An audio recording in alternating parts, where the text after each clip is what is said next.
Hai, Assalamualaikum dan selamat pagi cikgu ucapkan.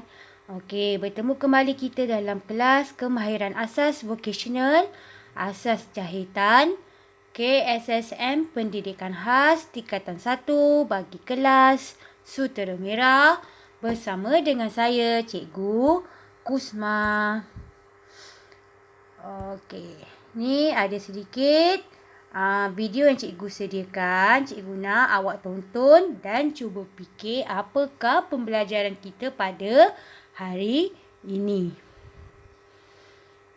Alirkan air pada luka dan keringkan dengan kain bersih. Kemudian, bersihkan sekeliling luka dengan kapas atau kain bersih yang telah dibasahkan dengan air dan sabun atau antiseptik. Akhir sekali, balut luka tersebut dengan kain atau pembalut yang bersih.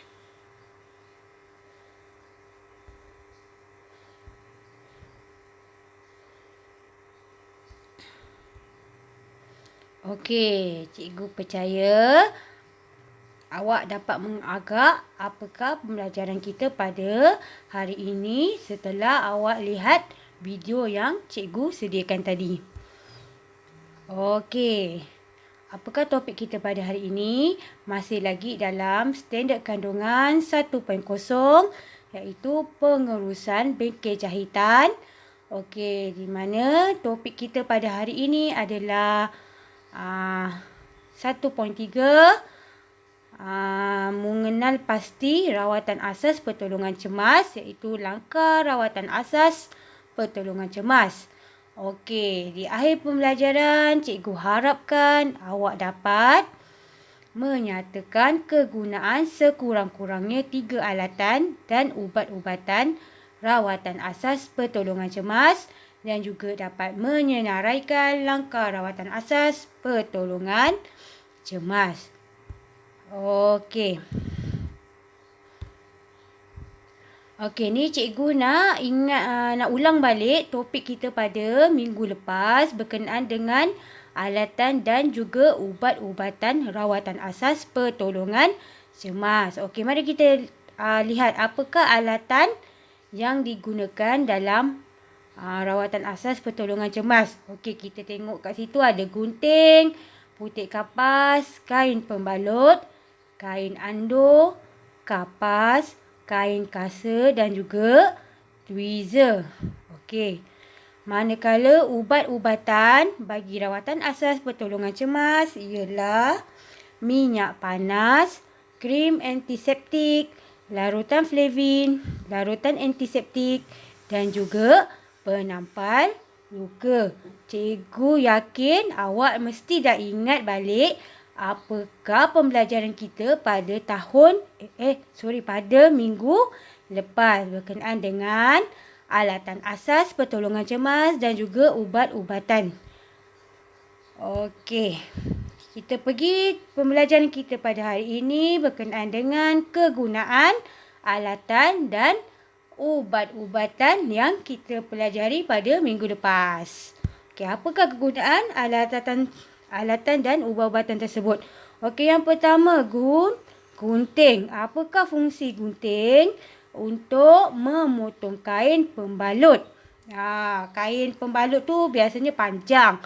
So, kita tak gunalah semua. Kita guna sedikit sahaja.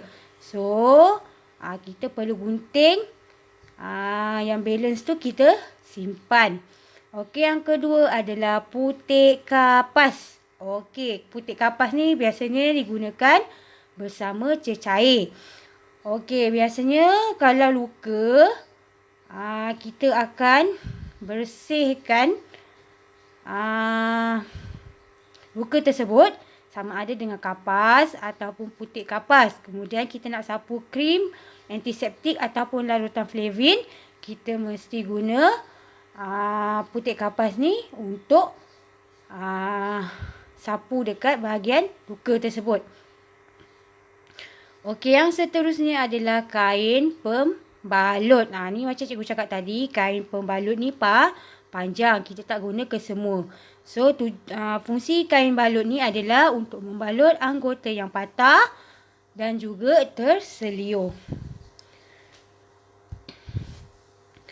Okey, alatan yang lain pula adalah tweezer. Okey, tweezer ni macam penyepit. Okey, memang fungsi dia pun untuk menyepit kapas. Masa kita nak cuci luka tu, okey, kita sepit kapas tu dengan tweezer. Kemudian kita celupkan kepada larutan antiseptik ataupun larutan Flavin tu. Okey, seterusnya adalah kapas. Okey, apakah fungsi kapas? Untuk membersihkan luka. Fungsi kapas ni untuk membersihkan luka. Okey, biasanya kalau luka tu kita tak adalah guna satu. Kita guna banyak kapas. Okey, kita cuci-cuci. Lepas tu kita buang. Kita ambil kapas yang lain, celupkan dengan larutan antiseptik. Okey, kita sapu lagi sampai kita yakin luka tersebut bersih daripada segala kekotoran. Okey, seterusnya adalah kain kasa. Apakah fungsi kain kasa? Okey, fungsi dia adalah untuk membalut luka. Okey. Seterusnya kain andong. Okey, kain andong ni biasanya bentuk dia segitiga. Cikgu percaya mesti awak pernah lihat. Okey, apakah fungsi kain andong? Untuk mengampu anggota yang cedera, patah dan juga terseliur. Sebelum kita pergi ke hospital ataupun ke klinik untuk rawatan lanjut, kita gunakan kain andong ni untuk mengampu anggota yang cedera atau patah dan terseliur daripada menjadi teruk lah. Okey, seterusnya minyak panas.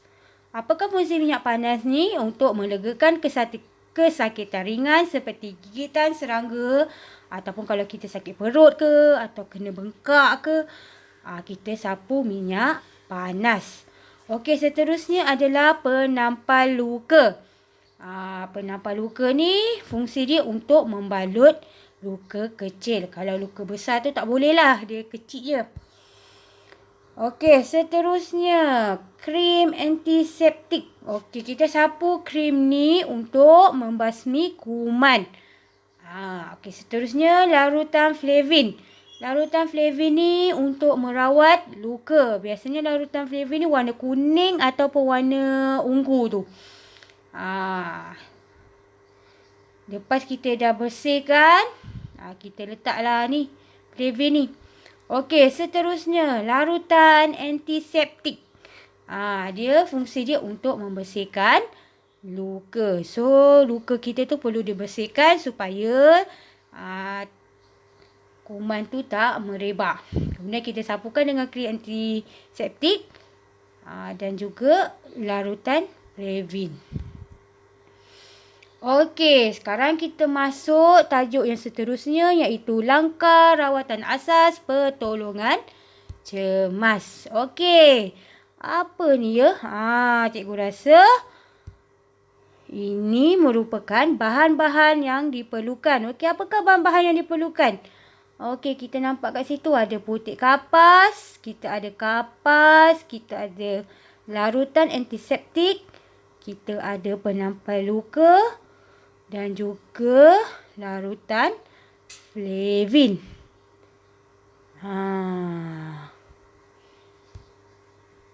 Okey, mari kita tengok apakah langkah rawatan asas pertolongan cemas.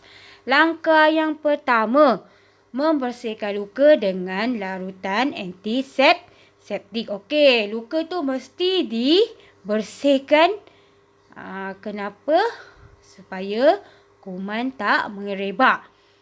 Okey, kemudian lepas kita dah bersihkan luka dengan larutan antiseptik, kita gunakan putik kapas dan sapukan larutan Flavin pada luka. Tu macam cikgu cakap tadi lah, kita gunakan putik kapas, kita celup pada larutan Flavin, kemudian kita letakkan dekat luka kita. Okey, langkah yang ketiga, balut luka dengan penampal luka. Kenapa kita perlu balut dengan penampal luka? Supaya luka tersebut tak terdedah kepada kekotoran. Okey. Cikgu rasa itu saja pembelajaran kita pada hari ini. Cikgu harap awak fahamnya apa yang cikgu terangkan. Okey, terima kasih.